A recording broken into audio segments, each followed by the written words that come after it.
ശാസ്ത്രം ഒരുപാട് മുന്നോട്ട് പോയിട്ടുണ്ട്. പുതിയ ചികിത്സാ രീതികൾ, പുതിയ മരുന്നുകളൊക്കെ കണ്ടുപിടിച്ചുകൊണ്ടിരിക്കുന്ന കാലഘട്ടത്തിലാണ് നമ്മൾ ജീവിക്കുന്നത്.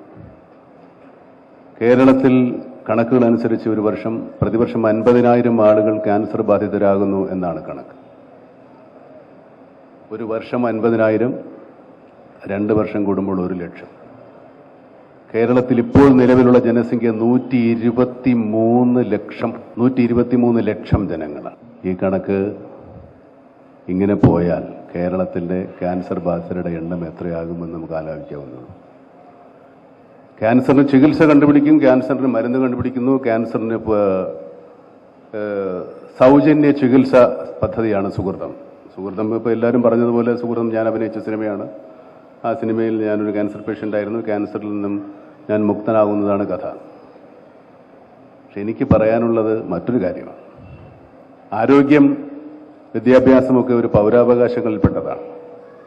ഒരു രാജ്യത്തെ ഓരോ പൗരനും ആരോഗ്യവാനായിരിക്കാനുള്ള അവകാശം, വിദ്യാഭ്യാസം ലഭിക്കാനുള്ള അവകാശം പൗരാവകാശമാണ്.